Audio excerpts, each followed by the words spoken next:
Hey guys, welcome to the Canada Puck Podcast, your monthly recap of what's going on in the world of hockey, specifically in Canada. Just like the name implies, I'm your co-host, Mick. You can find me on Twitter at The Prophet, or I think it's just Prophet Mick, no the. And I'm joined every episode by my lovely and talented co-host, Grant, on Twitter at Fourth Line Sports. I don't know where I'm at relative to you on the screen, below, above. You're to my left. We're just two guys just sitting in a park having a drink. There's nothing wrong with a few road pops on the dusty streets of Calgary, but it has been a while. A couple weeks. Alcohol played a role, technical issues played a role, but, we're back in action today. Yeah, one was legitimately my fault. The other one last week, I think we tried for an hour and a half. Nothing. We could have actually probably just, called each other, text each other, like what we're saying, recorded, but all good. Yeah. I don't think last week was a shitty week anyways. It's not like we're leaving anybody on a massive cliffhanger. Last week was kind of garbage. This week, however, there's been some excitement in the hockey world this week. There has been. So if this is your first show, we're going to use some headlines. We're going to do some general looking around what's going on with the Canadian teams. Sometimes if they're involved in trades, we'll talk about trades that didn't happen. We could talk about them as well. What else we got going on? Some gambling advice, some fantasy advice, and then we're going to play some games. I'm dying. I drank too much in the park. Help me. The old fire water got Mick again, but that's okay. It's not the first time. I know that he normally bounces back. Sometimes we do have to call the ambulance, but, he's made it this far, and he's I'd say at least 60% there. Oh. This is kind of like a shell of Mick, I would say, maybe. Yeah, not as good as I once was. Let's put it that way. So I just pulled up the standings. This might be the most boring way of doing the headlines, but let's go bottom up. Bottom up indeed. So at 30th overall, if you don't count expansion teams, they might be the worst team in hockey.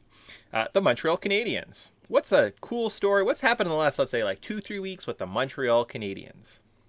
Well, we'd be remiss if we didn't talk about the most recent happening, and that is Shea Weber retiring.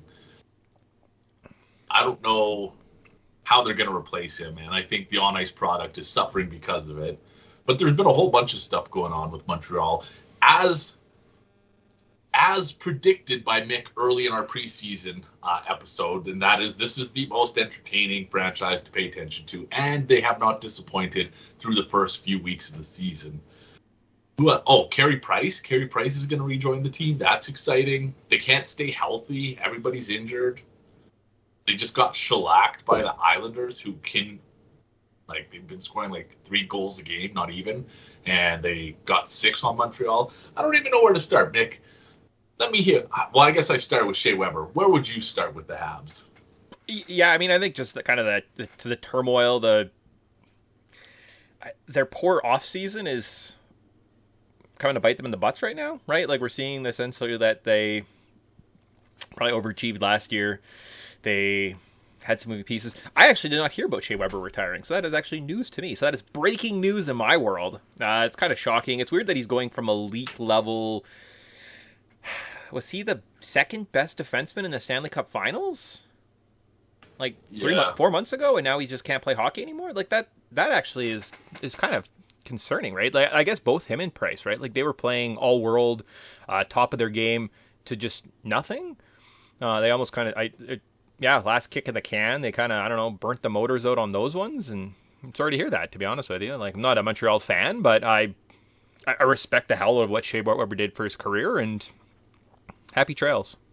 Yeah, so I will qualify this, and this is a report that I read on the Hockey News, and it says Jonathan Drouin claims Shea Weber is already retired. So not an official announcement, but I take it back. I take everything I said back. You know what, Shea Weber, you're kind of a dick still. Kind of a fucking douchebag. Way to overachieve last year, you chode. And I came across an Instagram story I was on too. So I don't know, maybe we'll take this with a grain of salt. Okay, perfect. I just kind of, that's why I stay away from the tabloids, because I just assume everything a celebrity's dead every weekend or been abducted. So, maybe dismiss what I've said.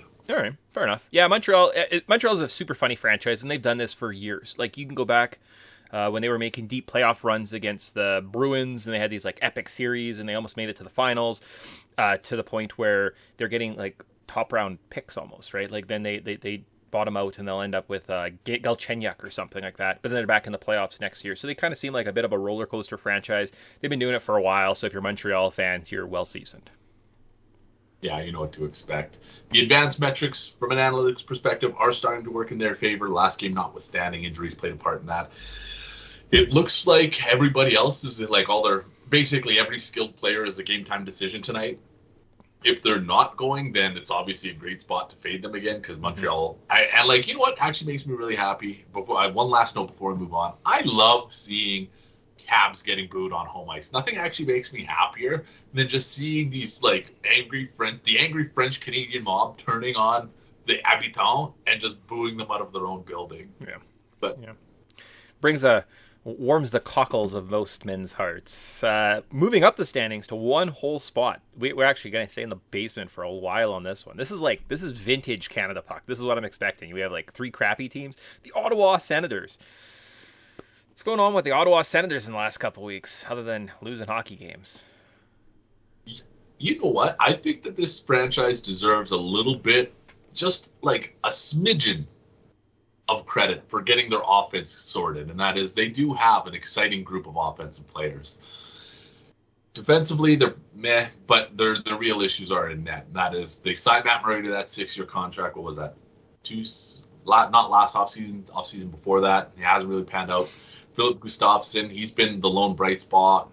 Anton Forsberg, forgettable performances. So, I don't know. I feel like if they got... It doesn't even have to be great goaltending. If they got average goaltending, this would probably be a 500 team. It's one of those things, there's lots of good pieces there. Brady Tkachuk, I think, was just named their team captain maybe yesterday or something. I thought I saw something come across the timeline. So, good job for Brady. Seems like a big, fun-loving kid. Hopefully, they've kind of mended that relationship. I feel like things were maybe a little bit... There was some turmoil, potentially, based on... him just getting that late deal, right, and them not wanting to kind of give him pony up the money. So hopefully that mends things. Hopefully he stays there long term. And if Brady Tkachuk's with the team for the next 8 years and they build around him, sky's the limit. You know, you've kind of outlined an interesting dichotomy that maybe I thought about, semi-actively, but that is hockey players on the ice are the least forgiving people in any sports. And that is they will hang on to things for seasons at a time. You can go back as many generations as you want, but just people hate certain players because of one thing they did 10 years ago. But off the ice, they seem pretty forgiving. If I was treated that way by the Sens brass, I'd be you know what? Fuck you, trade me. Yeah. Kind of like Jack Eichel did.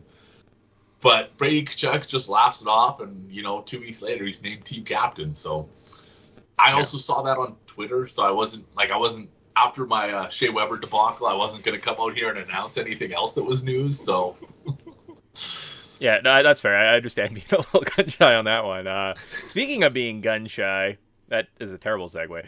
Vancouver Canucks are 28th, so we went from 30 to 29 to 28th. We're doing really well. Good job, Canada. Oh, Vancouver. There was a time not so long ago and last year when there was a lot of buzz around Canadian hockey teams, but not anymore. As soon as you take them out of their own division, guess what? They're kind of actually shit. So, Vancouver, yeah, I said this last time we recorded. Travis Green is not the guy to get the most out of this team, and you are seeing that game after game after game. I gave them the benefit of the doubt on the road, and that is they had, put up some lackluster metrics over the first 6 straight or 7 straight on the road to start the season. They return home, and they are still shit. They are getting outplayed. They're lucky to have the points that they have, and it's just a matter of time before a changing of the guard happens. Yeah, I agree, and it's... I have nothing. You know what? So we have a rule here. If we have nothing to say, you can just say pass instead of just talking to hear your own voice. So I think I'm passing on Vancouver right now. This franchise is doing nothing for me, so just scrolling up the page. Hopefully we get somewhere good. We will get somewhere good. Hey, are we getting into the top 10? It didn't take long. Wow, so we went from literally the basement of the league into the top 10. Huh, that's nice. And you know what? That's almost kind of a cute little, who we get to talk about. At number 9 overall is the Toronto Maple Leafs. 2 weeks ago, if we would have talked, I think they probably would have got shellacked by the Sidney Crosby-less Penguins 7-1 or something like that on a Saturday night. And then they lost another game, and the sky was falling in Toronto. And even last week, things weren't looking great. You know, they're overpaying for this hack of a defenseman, Morgan Rielly. How dare they pay him less than Quinn Hughes makes? How dare they? That guy's been in the league for almost a decade, and they want to pay him less than a guy who's had one good year. How dare you, Toronto? But couple winning saves all, fixes all. They won a couple games. They beat the Stanley Cup champion Tampa Bay Lightning the other night in a thrilling game in overtime this week. Is everything better in Toronto? I don't think that you get enough credit for your low-key shaming ability, because that was impressive. But I am going to take a rare stance, and that is I'm going to defend the Maple Leafs on this one, because Austin Matthews got off to a slow start. I feel especially early in the season, any amount of time missed puts you at this immediate deficit. And that is there is an acclimation period at the start of the season where we get up to game speed. Most players go through that together. Austin Matthews had the disadvantage of coming into that. I think it was 4 or 5 games, something like that. And then he's expected to get up to game speed, even though he hasn't played at this speed for over 4 or 5 months, and compete and be exactly what he is. So let's give him the 3-game cushion that he needed. And it seems like it's been better over the last few games. His underlying metrics are outstanding as usual. And I think what we saw, it wasn't last game against the Lightning, it was the game before that, was he started to have a little bit more puck luck. And I think that's going to continue over the coming games. And spoiler alert, this is going to come in handy in the future in later segments. The Toronto Maple Leafs are well positioned for a successful run. And that is, they are on the wrong side of the PDO metrics, and that is shooting and save percentages, but their analytics remain some of they're top 10 in the league right now. So we're going to see some progression from them over the coming games where their actual outcomes catch up with their production. Yeah, and I mean, personally, I would rather have a good team that I'm cheering for that's struggling than a crappy team that's overachieving, right? We might talk about one of those that's coming up in just a little bit here, but I wasn't that concerned. I mean, you were seeing the guys struggle a little bit, like Mitch Marner, right? Now that he's started to score a little bit and rolling, all of a sudden the sky is better, right? We're seeing why they paid him like he does. He can produce in high quantities. He's an elite defensive right winger that scores, right? You're not getting those in the league. And I agree with you. I think it was a bit of a slow start. And lots of unlucky bounces, right? The crossbar is their nemesis. I mean, I watch a lot of Toronto Maple Leafs, but the amount of times that John Tavares, something happened, I think a couple years ago in the playoffs in that first round series against Columbus, where he just started hitting the crossbar more than putting the puck in the net. And it kind of plagued him up until this last little bit here where it started to kind of turn around a little bit. So again, if it's just that over that little bit of a crossbar, we're going to see a big season from the Toronto Maple Leafs. So thank you, Grant. I needed that. One last quick note, Michael Bunting, way to come out of nowhere and play on a top line, Michael Bunting. But he's been an outstanding addition to the top line, skating next to Matthews. They've actually looked pretty good together. Yeah, no, and I will say that I had some. I'm glad the defense or the goalies have started to kind of figure stuff out a little bit, but I do think it's going to be up and down, hot and cold with these goalies all season. It is what it is, right? So it's. Yeah, they have the offense to elevate them and pick them up, and that's kind of the game of hockey. That's and you're going to get cold. There's going to be nights where you just get cold, right? Alexander Ovechkin doesn't score a goal every single night, He might be the best goal scorer ever. So if we have to jump up to 7, again, staying in the top 10, which is good because we didn't go down, because that'd be a weird way of doing this list. We get to the Winnipeg Jets. Oh, Winnipeg. Yeah, we want to talk about teams that overachieve. I think this is who you were alluding to, at least hopefully one of them, because Winnipeg, for some reason, can win games despite putting up some of the most ungodly metrics in the league. Granted, the recent sample has been a little different, but that is kind of the case when you get to play Chicago at home, because Chicago's basically the bootlickers of the NHL this season, but that's an entire podcast in and of itself. Actually, you know what? That would probably be a good podcast series where we go through like a good 6-part series where we talk about the Chicago Blackhawks. And I don't even know if 6 would be enough. And you know what? We don't need to get into it here. However, the Winnipeg Jets remain one of the most overachieving teams in the league. And with the least suspecting players, like Mark Scheifele was unavailable for 2 of those weeks we didn't talk. So was Blake Wheeler. And they still managed to win games despite getting outplayed. Currently at 5-on-5, the second highest PDO, that is combination of shooting and save percentage, which is generally an indicator of you're overachieving because you're either getting an insane saving percentage or insane shooting percentage, and that's saving you from your poor metrics. So at risk of regression, that could start tonight against the Islanders.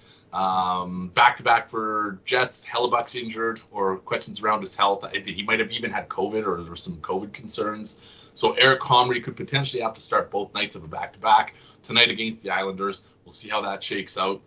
But Winnipeg, this is going to be...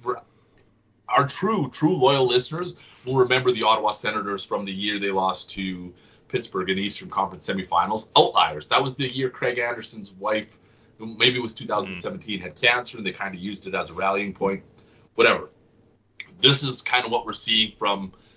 It's analogous to that situation because they're above their metrics for an extended time. They're going to eventually come back down. But, maybe they ride this as far as they can this year, as they typically do.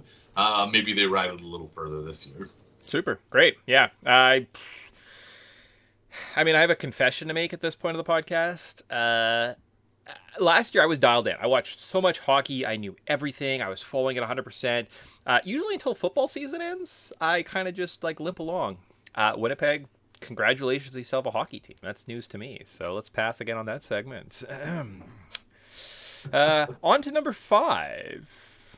Oh, I moved. On to number 5, though, we get to the Calgary Flames. 5th overall. This super team is going all the way. They are the best team, well, I was going to say in Alberta, but let's say in southern Alberta for sure. The Calgary Flames, nothing can stop them now, right? This is obviously the squad that they should ride and make no changes to whatsoever. Oh, and just like that, Mick ties in our introduction to how we ended up here. And that is, do you think the Flames are better off for not getting Jack Eichel? Absolutely not. They are limping along. Now, this team was decent, above average, good playoff level team a couple years ago, right? The squad that they had of the Monahans. He's lost a step. The Gaudreaus, I think he doesn't want to play hockey anymore, right? But in their prime, they had a good defense. They had a decent goaltending. But this is now we're seeing the 3rd, 4th, 5th year of this team is kind of past their prime. Their tread's gone off the tires and they're just kind of spinning in the mud a little bit. They're off to a great hot start. Super. Are they going to keep it up? I would wager a guess no, not so ever. And if that is legitimately the reason why they did not trade for Eichel, because they assumed, hey, we got it. We've got the magic. Let's roll with it. One of the dumbest moves I've ever seen. Them not trading for Fleury a couple years ago, I think it was a first. It was $7 million and a first. And that was a stupid trade because Marc-Andre Fleury is not good at hockey. He proceeded to take Vegas on 3 very deep Stanley Cup playoff runs. And I kind of feel like this is going to be the exact same thing. It's whatever they're holding on to, whatever prospect, whatever kind of draft capital they didn't want to mortgage, right? Getting rid of the Kachucks of the world. Jack Eichel is 1,000 times better, more important than Matthew Tkachuk. Matthew Tkachuk's a pain in the ass. Jack Eichel's a franchise-changing player, right? So I'm never going to ask you for feedback, just so you know. I can't even, handle the shame that you're dishing out to some of these franchises. I can't even imagine what you'd have to say to me. I feel like you did kind of touch on something and that is Sean Monahan, because we have seen, at least I've noticed a change in Sean Monahan. And what I'm starting to wonder is and I've said this is kind of one of my philosophies of hockey. Players are a function of their system. Mm-hmm. I'm wondering if Sean Monahan has adopted this defensive, less skilled player role. kind of like what we saw from Mike Richards in LA when Daryl Sutter was successful with them.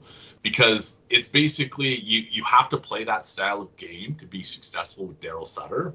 And I think Sean Monahan has been less offensive potential, but has also become less of a defensive liability. And that is he's kind of playing this strong two-way game.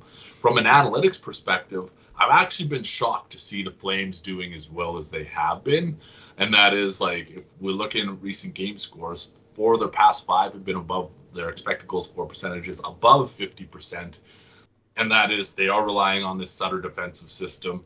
Maybe this makes Jacob Markstrom a little bit, maybe this extends Markstrom's shelf life. And if that's the case, then, maybe they can be successful with him this year, maybe next year. But as a realistic playoff contender,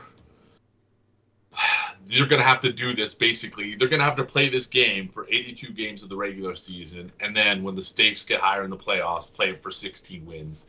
And it seems kind of like it's like counterintuitive in today's NHL. Maybe they can do it. It just feels like that's a long grind on the body to put this on the Flames players through this. But enjoy the run for now. Chances are, and you kind of saw it a little bit last week, you might hit a few speed bumps along the way with it. But maybe these players are actually buying into Daryl Sutter's system now. Yeah. I just pulled up the Pacific Division, so if we're looking at it here, I mean, I would like to note that the Ducks are in 3rd, the Sharks are in 4th, Vegas is in 6th. I feel like that's probably one of those things that we're going to see move up a little bit, right? So they're definitely going to catch it, but they have a fighting chance, really, if it's the Flames, Ducks, and Sharks for that wild card spot. Like, maybe we're being a little too harsh in saying that they're not playoff bound, right? But no, and don't get me wrong, I do think they are playoff bound, but I just don't think that they can play this brand of hockey for easy out 10 months of the year. Yeah, it's one of those things like they're going to stack themselves, make a stupid trade at some point at the deadline, add a piece, and you'll be like, why? Like, why are you giving up draft capital now for like nothing, right? So for an easy first round exit. Sorry, you didn't answer your own question. Are the Flames better off not trading for Jack Eichel? Oh man, I can't believe I just glossed over that.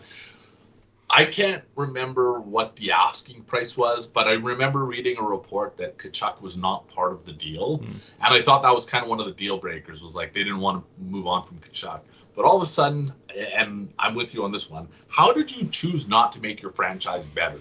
Especially when you know that you have to compete with McDavid in Edmonton, to a lesser extent, Peterson and the guys in Vancouver. And you choose to pass and just kind of adopt this, passive defensive style hockey game. We'll see if it pays off long term. They will regret this like they regret Fleury. And on that note, Vegas, I don't believe, is the same team without Fleury in net. And that is Robin Lehner's not the guy to lead them to the promised land. We're seeing that in the regular season. If you can't do it against goddamn St. Louis in the regular season, chances are you're not going to do it in the playoffs. So this might be the year. The Vegas Golden Knights may have finally run out of puck luck, and this could be the year that it all comes the cards come tumbling down. All right. You alluded to it a little bit. Last team on our list, number 3 overall, number 1 in our hearts, Les Edmonton Les Oilers. Bravos. Yeah, we're breaking down barriers here, finally. A little bit of French-Canadian love in the province of Alberta. You know what? I'm going to let you take the lead on this one because I'm going to gush and then I'm just going to keep talking. So I want to hear your thoughts on the Oilers' position right now. They are goals for, goals against. What's the difference there? 17 points in 10 games. They are outscoring their opponents because Connor McDavid and Leon Draisaitl play a different brand of hockey. They don't play in the National Hockey League. They play in their own league. They're a cut above the rest. These two are elite generational talents. I kind of hate the Oilers that for some reason they've got them both together. They seem to kind of, regardless of situation, perform, unless it's in the postseason, and then for some reason they slow down. That is weird. But regular season darlings, they're just keeping up with it, right? Like, who would have thought Duncan Keith really was going to tie this defense together? So that was a shit sandwich if you ever heard one, right? So it was But you know what? You touched on all the major talking points. What's fascinating to me is the Oilers, as good as they are, they need their power play to work. Yeah. But there's a couple things that I need to expand on, and that is, one, their power play is operating at like 45% efficiency rating right now. Completely unsustainable. And when their power play lets them down, they're going to come back down to earth and start losing a few more games because their offense does rely on it. Their metrics at 5-on-5 are actually kind of crappy, but as soon as we include power play metrics, they're just a cut above. Draisaitl has been playing better than McDavid, and that's no disrespect to McDavid because he's an all-world player. Not even all-world. This guy could go play hockey on another planet and still win the Hart Trophy. But Draisaitl does not get enough credit for his defensive awareness. Even the planet of Hockeytopia? Even where gazelles can leap over goalies? Wait, What about the planet where the Mighty Duck cartoons from, where they're like all like anthropomorphic ducks and they play hockey on that planet? Like even that planet? You know, even on ice hockey, ice hockey planet, the Nintendo Entertainment System hockey game, Ice Hockey Planet, McDavid skates around like one of those skinny little guys, but he's got the durability of the big heifers. That is McDavid. You know what? That's a perfect analogy for McDavid. Yeah, that's fair. All right, okay. Sorry, I sidetracked you. I just thought that was funny. So.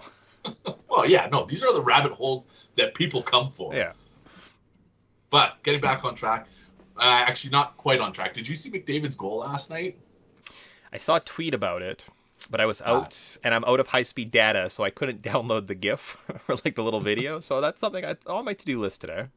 All right, cross it off your list as soon as we get off the podcast. But that's kind of one of those last game in general, and that is last night against the Rangers, was something that the Oilers have been incapable of in years past, and that is mounting comebacks. They were down 4-1. They came back to tie it in the third period 4-4. Then they found themselves at yet another deficit, 5-4. They tied it late in the game, and then Draisaitl with the game winner in overtime. This is, I don't know what the new personality is. Maybe it is Duncan Keith. Maybe this old guard, intangible. I don't know why, but there has been a shift in the Oilers this season. Mm-hmm. They are above sustainable levels, and that is their 5-on-5 play is, like I said, subpar. Power play is going to let them down. They will come back down to earth, but if they get this hot in the postseason, then there's no stopping them. Wow, and you wonder, too, just as Leon and Connor kind of mature and kind of go through the lumps, right? Hockey's very easy for them. For them personally, they do elevate the players around them a little bit, but if they can kind of learn those other intangibles and help elevate the other guys just like more mentally, like emotionally in the room, and kind of keep everyone together and say, hey guys, we're into this together. It's not just a team sport, right? And they grow that culture from within. The sky's the limit for this team, right? Like they're going to be unstoppable if they can kind of create those leadership things. So you wonder if this is maybe that where they start kind of clicking a little bit. They start taking on those extra roles. Again, everything's easy when you're winning, but as we see them kind of start to slip and falter a little bit, if we see those guys continue to kind of help lead this group and bring them together as a team, it's a dangerous combo. Yeah, Jesse Puljujarvi playing for a contract this year, and he's playing like it. Yeah, he looks great. I think he scored 2 last night too. So yeah, Oilers are in a good spot, unsustainable spot, but it is fun to watch. Yeah, sweet yo. All right, so that kind of wraps up headlines. Now you're all caught up with what's going on in the world of hockey. We made fun of all the teams we don't like and praised all the teams we like. So nepotism. That's what we do here. Nepotism. You know what? I would say I even praised a couple teams I didn't want to praise. So Maple Leafs, Flames fans, get ready for next week because I'm coming fully loaded. Sweet yo. So moving on to our My Dirty Fantasy segment, which isn't called that, where we just basically talk about our FanDuel lineup and try and win money. That's what we're doing now.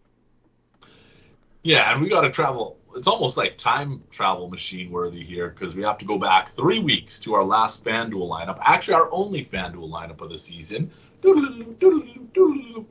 a production quality everybody comes for. Yep. Mick, how did on October 16th? I'm just looking. October 16th. I won money. Oh, we didn't talk about that. Yeah, $2, 50-50. I was third. I did well. You can see all my losing entries above that. So we might have done a show or we didn't do a show. And I had an entry where like 4 guys didn't play. And I was like, son of a goddamn it. That was the last show we talked about. I had McDavid. I had Pierre-Luc Dubois. Basically McDavid with his 50 points. Then I have McCann, Nugent Hopkins, Caulfield, Riley, Barry, they did nothing. Philip Grubauer lost, which also sucks. And then Patrick Laine and Pierre-Luc Dubois had about 21 and 16 points, and I won. That's not bad. So, good job, me. Yeah, you know what? McDavid on Saturday night always seems to pay off. No Oilers tonight, but I also I had an Oilers stack that day. That is, I have McDavid in his 50, Draisaitl in his 32, and Mike Smith in his 40. And that was really what propelled me. Justin Falk had a good showing. That was Blues beat Colorado on home ice. He put up 30 fantasy points. Other than that, pretty forgettable performances. Artemi Panarin, 8.5 points. Paul Stastny, 0 points. Nate Schmidt, 4.8 points. Sam Gagner got an empty netter, and that was probably the difference between me winning money and losing money. 13.6 points, and then TJ Oshie only recorded 1 shot on net. Nevertheless, I finished in the top 10% of a 14,000-person tournament, won a little money, and kind of rolled that into some more money over the past couple of weeks. But that leads us to today. Mick, who's on your roster? Well, let's make fun of my lineup from a couple of weeks ago. So I had Logan Couture, who didn't play, Rasmus Sandin in a 5-4 win over Detroit, did nothing, and Sam Bennett, who didn't play, so that was dumb. But upcoming. And it was one of those things, too, where I saw something, it was like, Sam Bennett not playing tonight at like 4:50 on my phone, and then by the time I got to it, it was like 5:50, and the lineups were locked, and I was like, that's phenomenal. I love it. So what did I put together today? A lot of mediocrity. That's what I'm seeing here. A lot of mediocrity. I went with... So let's start in that. I went Robert Lehner over the Montreal Canadiens. I think Vegas is a better team than Montreal. Montreal is struggling, so let's try and get an easy win. Middle of the pack goalie there in Lehner. Then I'm going to jump to my utility guys. Tyler Bertuzzi is playing against Buffalo. Their leading scorer doesn't play in Canada, so we actually don't get to experience him if the Red Wings ever come north. But for $4,800, seems like not a terrible utility player. I got Patrice Bergeron as my other guy at $6,900. Nice. Then we've got on defense, Jared Spurgeon. I was torn between him and Matt Dumba. They're both priced evenly. Spurgeon apparently plays on the top line. Dumba plays on the second. So I kind of like one of those Minnesota guys. I think that's pretty decent value at $4,600. Stayed with my Vegas pick just a little bit. I went with Alex Pectorangelo at $6,200. Thought, I don't know, I haven't seen his name pop up on the score sheet for a little bit, so let's see that. And then forward-wise, Sean Monahan at center at $4,300. Offensively, he might be one of those gifted guys in the league, so that's a steal. Yikes. Logan Couture, going back to the well on that one. Let's see if he actually plays tonight against New Jersey at $5,300. So center is a little weak, but then I got my big guns at William Nylander, $7,000, and David Pastrnak at $8,500 as my 2 wingers. I like some scoring tonight in Toronto. See what happens. I respect a few of those picks, and that is, I was thinking another, good showing in Toronto, offensive showing in Toronto tonight. But also, Alex Pietrangelo, we can't gloss over that. That is, he does everything. And that is power play, 5-on-5, penalty kill, block shots, whatever, does it all. His stock is a little low, and I do think that he's a good pick or a good bet to progress tonight. We had kind of similar mindsets, and that is, I also have a Toronto Maple Leafs stack. I'm going to take the opposite route. So I'm starting at center, and that is, I went with Austin Matthews. I mentioned it earlier. He's got his sea legs underneath him. I think it's a good time for him to progress. And tonight against Boston, who is it? Jeremy Swayman's a primary goaltender. I can't even remember who their backup is now. We'll see what kind of longevity the Bruins get out of Swayman's production, but against the Leafs on Saturday night, I think it's going to kind of fall apart for them. Elias Lindholm, I went with a Flame center. Rangers' second night of back-to-back. They gave up 6 goals to the Oilers last night. I think that the Flames, they're not the type of team to blow another team out of the water, but I think Lindholm factors into the scoring. Little known Lucas Raymond. I don't know if you've heard of this guy. You mentioned Bertuzzi, but you got to start paying attention to Lucas Raymond. He was a fourth overall pick, I think 2 years ago now, but he's been lighting the league on fire. Definitely worth looking into. I paired Austin Matthews with Michael $5,900. This guy's salary over when he started the season was in the threes. Now it's in the fives. Might continue to go up, especially if Matthews starts producing. But Morgan Riley, Mr. Shit on himself. I'm going to take a chance on Morgan Riley tonight. I think he factors into the scoring. Also, the New Jersey Devils are dealing with injuries over the last little while here, and that is, I think they're also on the second night of a back-to-back. I think they lost to, or maybe they played 2 nights ago. They played San Jose, the Devils. Anyways, they're at the end of a Western road trip. It seems like a bad situation. I think San Jose rolls them. I think Brent Burns factors into the scoring, and Brent Burns has come down in price too. He's only $5,400 now. Good spot to him. Back him at a low price. Utility players: Claude Giroux, Philadelphia at Washington. I think that's going to be a high-scoring game. It's actually not included in my Bettor Advice pick. I wanted to, but I didn't. Philadelphia, Claude Giroux, first line, power play, does it all, 6,500. I went back to the well on this one, and I'm going to kick myself tomorrow for it. This is probably going to be the difference between me and a perfect lineup. Fucking Paul Stastny. I have Paul Stastny, again, 4,000. He was basically my last guy, my last utility spot. I was deciding between him and Oliver Bjorkstrand. I talked myself into Stastny, thinking that the Avs were going to bounce back here. I'm probably going to regret that.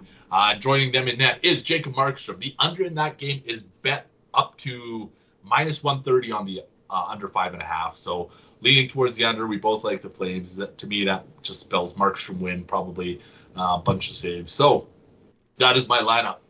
It is in, what did I put this in? Oh, just a deflection. You know what? I might get this in like $1 or $2 tournament too, just to see if I can make some real money.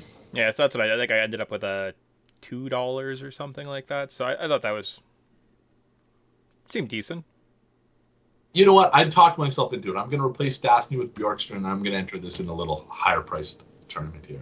Nice. That's all right. Sweet-yo. On to anything we don't like about our lineups. I mean, based on just like your talk about Sean Monahan, the last time I think I put him in there, he was a shining spot. He ended up scoring a goal. Yeah, you're right. They're probably not going to score a lot of points. I don't think for $4,300 I'm finding like a great replacement level player. So in that same vein, Monahan, Christian Dvorak, Nick Schmaltz, Yanni Gord. Ooh, Yanni Gord. So I lied. Oliver Bjorkstrand was 6,600. I must have been thinking about him in the other utility spot with Giroux. Let me just see who I land here. Go down to the $4,000 range. There was somebody else who jumped out at me right off the bat, though. Hopefully it comes back to me while I'm cycling through here. All right, 43, almost there. The excitement, the anticipation is building. Ryan Hartman, that's who it is. I'm going to go Ryan Hartman over playing at Pittsburgh. Nice. And I'm going to make a change for fan favorite Yanni Gourde instead of Sean Monahan. Maybe a little bit more production of Seattle over Arizona tonight. And we're going to save that entry. So, nice. Come on, hat trick Sean Monahan. Son of a... All 3 goals come from Sean Monahan, assisted from Sean Monahan. Oh, he's getting double points. What? And he got the secondary assist too. Come on. I know we do this for fun, but like you'd be surprised how much mental effort and like energy is wasted on these like little gambling things that we do. Like I almost care more about this than real money some days. So that's an actual thing that's going to happen. If Sean Monahan scores tonight, I'm going to be upset. Really upset. So other fun segments we have on this show, Bettor Advice, where we try and make you money. We didn't do one last week, which is good because I think I went 0-4, which is pretty exciting. Technical difficulty saved me from being in the hole. $130 in the year. So instead I'm just $30 down from the previous week. I've got 2 bets for us for tonight. How many bets do you have, Mr. Grant White? So I've taken this, I've adopted this 3 bet approach. It kind of works for me. I like the way that it divvies up the money. You did all right when we last recorded, though, because I know you won on the Maple Leafs, I think. You had a 3-game parlay, and the Maple Leafs won with you. I missed on my overtime wager, but I hit my 2 money line wagers, and that was Carolina Hurricanes and Columbus Blue Jackets as plus money underdog. So I'm up a little bit on the year. I have 3 more following the exact same vein. Do you want to go first, or do you want me to lead off? Wagers are boring. I'm just going to get it out of the way. I have an emotional wager out there. I'm going to put $50 on the Boston Bruins at plus, I think that's 130 I'm seeing on my 120 on my books. So to win $60, I'm going to just hedge my emotions a little bit right now. I'm emotionally fragile. So I like the Bruins shaking it up Saturday night. The Leafs are playing good hockey, but same time they've also played really bad hockey. So we'll see if it's a Jekyll or a Hyde coming tonight. I'm going to throw, I think, $50, a little bit underdog the Bruins. That's my first bet. So kind of boring, and really, it's what's the logic behind it? I'm happy if the Leafs win, and I'm happy if the Bruins win. So you'll remember this strategy paid off during the NBA final, Toronto Raptors championship run a couple years ago. And that is, Mick actually employed this in real life, and no matter what, he ended the night on a high note. So that championship cost me $500, and it was worth every penny. If you ask him, he'll tell you. Oh yeah. Are we alternating here? Am I going to go? Yeah, why don't you do like one or two? Actually, I guess you should have went 1, 2, and 3, and I should have went in between yours. So the fact I went first, why don't you do 2, and then I'll jump in with my parlay at the end. So we're kind of describing like a Mick Club sandwich, but instead we're going to take the turkey as the bread now and put smudge 2 pieces of bread together. What's that KFC sandwich? The double down? The double decker. Or double down. Something like double something. And they're like, chicken as bread? You will die. And I'm like, I don't think bread's that healthy for you either. Like, fried chicken? Especially the way I eat bread, which is just slathered in butter and then, throw some cheese. Some rich, like, artery clogging cheese on top of it. Yeah. You know what? When Mick's doing this podcast on his own in, like, 2 weeks' time, you could just assume it was bread and cheese that did this to me. Oh, So we did have some technical difficulties. We were able to resolve them. We were able to see Grant's lovely face today. But if not, I was just going to find the best little pictures, and I was just going to have you talking with, like, a little, I don't know. Maybe that's ham a fun sandwich. A ham sandwich or something. It's like, there's Grant, and that's like your representation. It's just like a basic, like, just a sandwich with like a piece of meat and like another sandwich or something. That's a perfect metaphor for Grant. And maybe we'll afford some nicer sandwiches with some of these betting picks. I'm going to save the overtime bet for last, but my 2 money line wagers today, I kind of alluded to it throughout, and that is I love this spot for the Flames tonight. Minus 164 on the money line on FanDuel Sportsbook. Back-to-back, the Rangers are at the end. I think this is the end of a 4-game road trip. The wheels are kind of coming off here. I think that the Flames get the better of them. I think this is 3 and 4 nights for the Rangers. So Flames minus 164, $40. I also like this spot for the Detroit Red Wings, and that is Buffalo is coming. Maybe I've made this up. Maybe I'm fucking over-evaluating things, or maybe this is just nonsense. But East Coast teams who travel out west, who come back for the first one, I feel like they always come out flat. I meant to do some digging into it. I didn't get to it. On top of that, new faces. New faces breeds optimism into the Sabres lineup, but it feels like they kind of fall flat on their face in this spot. So $40 on the Red Wings, minus 105. I was hoping it was plus money. It's not, but minus 105. Any underdog price, I would say take the Red Wings, $40. Nice, yo. So then back to me. I'm a coward when it comes to gambling some days, and that's how I'm feeling this morning when I put together my lineup. I'm going to take the potentially underachieving Colorado Avalanche on the road tonight at Columbus. I think one of these teams plays much better hockey than the other, so I'm going to put Colorado, and I'm going to parlay them with Vegas over the Canadiens. So I'm taking 2 road favorites on a Saturday night. How could you go wrong? I believe that gets you like plus 204, so another $50 on that. I'll take my chances. Sure. I really can't see Columbus and Montreal wrecking my life. Columbus is coming off. So this is a home and home series. We don't see these very often in the NHL anymore. Home and home series for the Columbus Blue Jackets, Colorado Avalanche. Columbus beat these guys maybe even in overtime. I think it was an overtime win earlier in the week. Coming back. Can they do it back-to-back? We'll see. Montreal is dealing with those injuries. who was it? I think Nick Suzuki, Brendan Gallagher, and somebody else were all game time decisions. So you know what? If all those three players are out, that's going to skyrocket the price on the Vegas Golden Knights, and you're going to be looking at better value anyway. So that brings me to my final pick. I love talking about back-to-backs with backup goalies. And every year up until this year, I always said, second night of a back-to-back with a backup goalie, that's a spot where we typically see more defensive effort, more probable outcome going to overtime. However, the pendulum swings, Mick, and that is we've started to see the other thing, and that is analytics dictates you save your best goalie for night 2 because they're going to give you a better chance at winning as opposed to hanging out your backup to dry. Backups are now starting on night 1. And this is something that I have been tracking loosely, and I will get concrete numbers for you. But first nights of back-to-backs with backup starting is now the overtime spot. And that is, we're seeing it. I've seen it probably 3 times already this week. And overtime bets have been hitting at like a 40% rate, probably even closer to 50 throughout the week. And that is from Tuesday to Friday. So I think that this is kind of like the climax. This is like the overtime orgasm of the week, and that is we're going to see a whole bunch of them.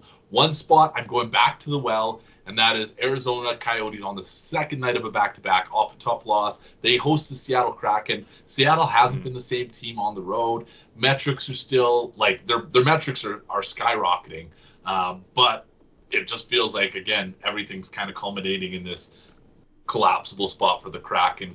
Arizona has to win eventually. Plus 320, $20. I bet this one gets sorted out in overtime or a shootout. So I was doing something else. If everyone was watching the screen, I was seeing, like, was there a notable event in Toronto last night? Say, like, some type of concert or something, where maybe the guys are all tired today and just can't get up for it. I kind of wasn't listening to. I'm sorry, but I'm now just seeing that the Arizona Coyotes are 0-10-1 on the season, which is awesome. Yeah. It's not a good start. The Island of Misfits, we what do we named them that? There's a cooler word for name, but we named them that earlier in the season. This is a true Island of Misfits. But you know what? That's kind of what an expansion franchise is too. Like, yeah.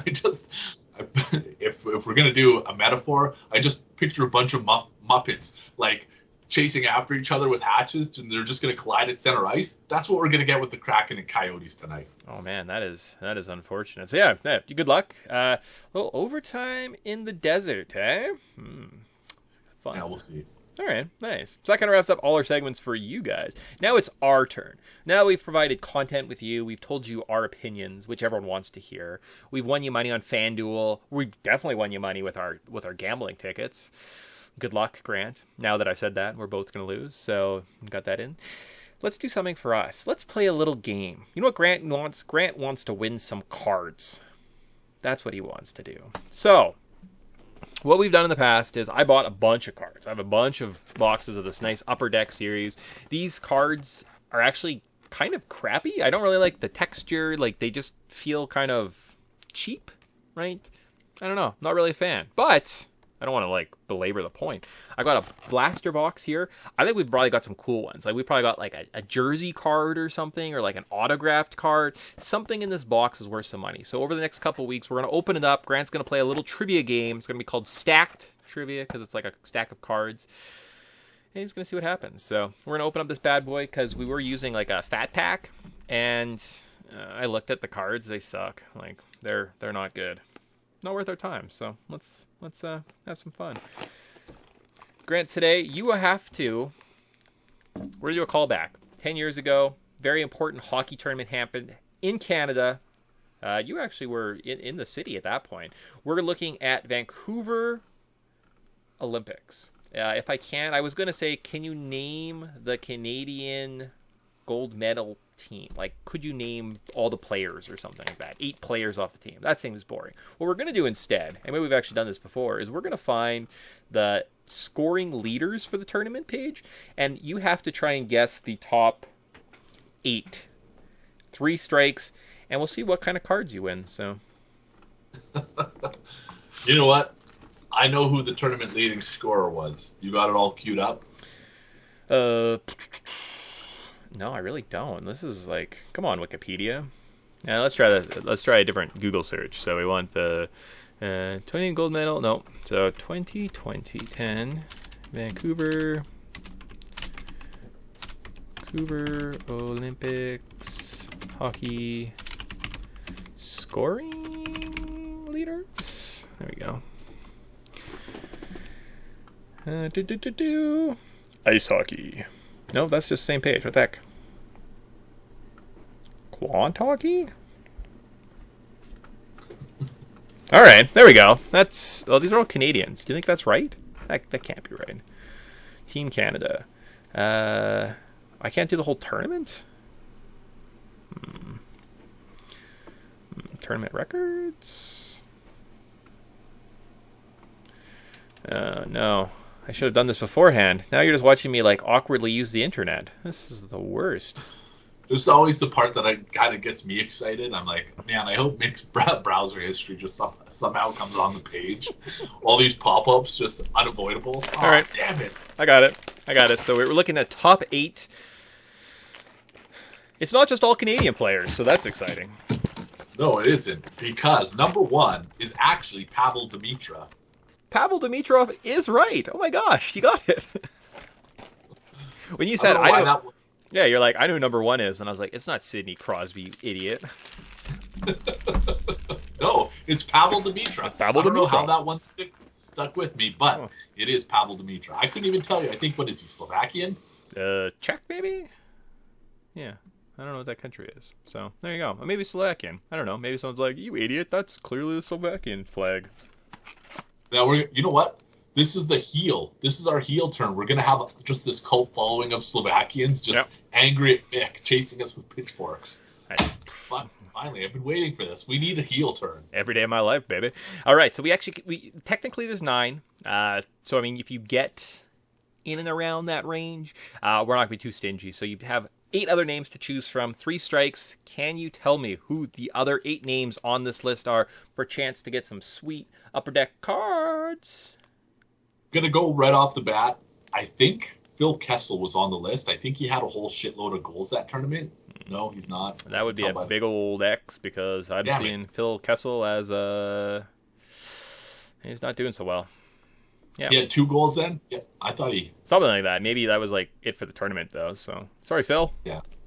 All right. Well, I'm gonna pick some low-hanging fruit then. Sidney Crosby, I believe, made it onto the list. At number 7 with 7 points scored. Sidney Crosby is up there. So 2 right answers, 1 wrong answer.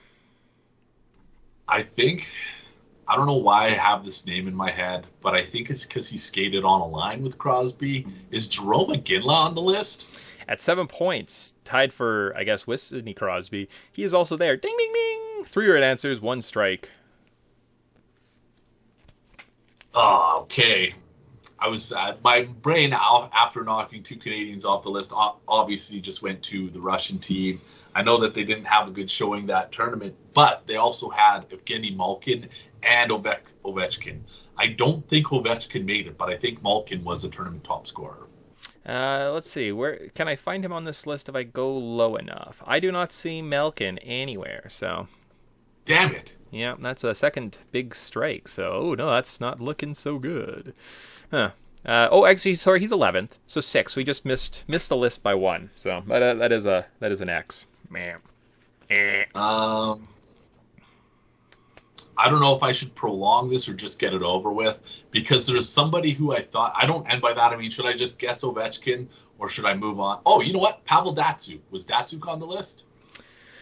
For his 3rd strike, he throws out Pavel Datsyuk, and I'm just going to quickly check this list very carefully, and as I'm scrolling down, I'm not seeing Pavel Datsyuk jump up anywhere, so I think that's a 3rd strike. Grant, you did not do so well. I'm sorry, my friend.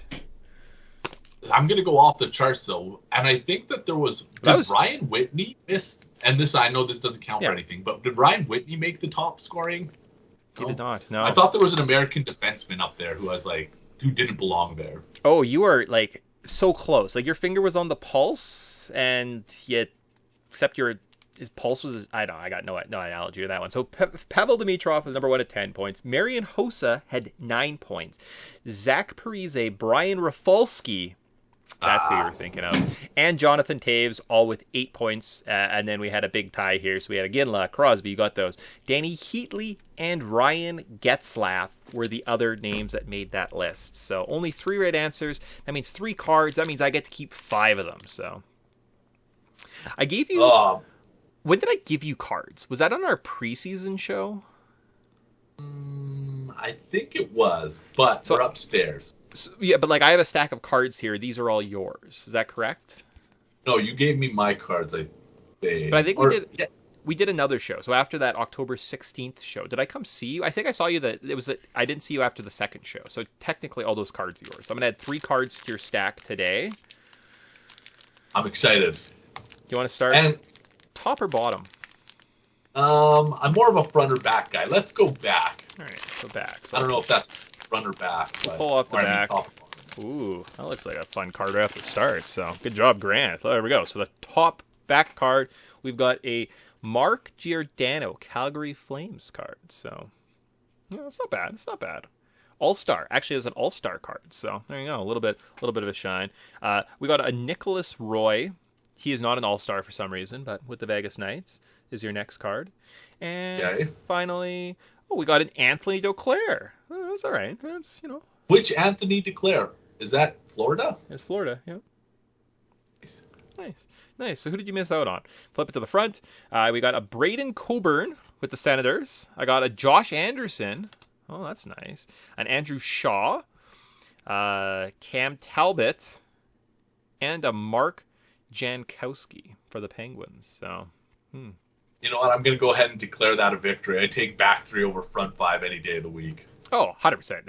I think that Giordano and the Duclair, probably the nicer cards. Maybe the Josh Anderson if you like the Habs. But there you go. So it's not bad. Yeah, you know what? I love this that we've straddled this unboxing with crappy content, with betting content. I don't think that there's a podcast that does what we do. Oh, and if there is, I guarantee you they don't do it as well. This is like how I cook food. I just put everything together in a pot and it just becomes mush. And it's not really noodles and it's not really hot dogs and it's not really frozen peas. It's just kind of like this weird like conglomeration that kind of you don't really have to chew. And that's what this podcast is. Yeah. You know what? That's an appropriate metaphor. But a Canadian or a Canada Puck podcast would not be a Canada Puck podcast without a Babe of the Week. You know, true sports fans will remember this. Do you remember when Pedro Martinez grabbed Don Zimmer by the head and threw him to the ground? Anyways, Google it. Anyways, in the press conference afterward, Don Zimmer came on and he said he was embarrassed about himself. He was embarrassed about the game of baseball. He was in tears. That's kind of how I feel after I gave you the Babe of the Week last time. And that is normally I go a little bit more risque. And so I have now a stable of Babes of the Week that I'm excited to get to. And we are starting with Wesley Exo, and that is WESSLIEEXO.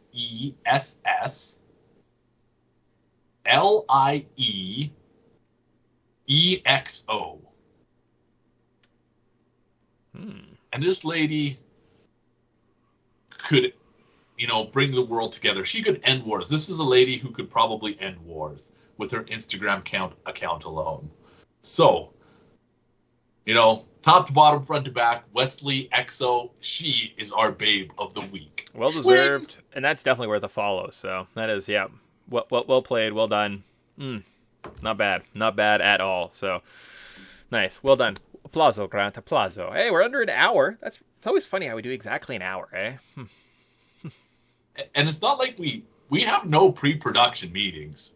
We just kind of let her fly here, shoot from the hip. So, it's very casual, very casual. Don't really stress too much about those things. But I always like that because, like, I'm a bit of a neurotic about those things, and I'm like, I like things that are exactly an hour. So now you get an extra 90 seconds of content. Well, me and Mick just satisfy his OCD requirements. Yeah, can't quit yet. Awesome. So with that, though, back at it, I think, going forward, barring, again, technical difficulties, that's it. Let's not get too carried away. Technical difficulties still exist. So barring any technical difficulties, I think probably for the foreseeable future, we're probably good. Although we do have American Thanksgiving coming up in a couple weeks, so maybe we get like a live show or something. And you know what? I have a surprise for you, and you're not going to know till you get here. But maybe Great. we can record here if you wanted to do a live show. American Thanksgiving. Great. Football and drinking all day. Oh, I love it. Can't wait. Super duper. All right. Well, until that, party on, Grant. Party on, Mick. We will see everybody next week.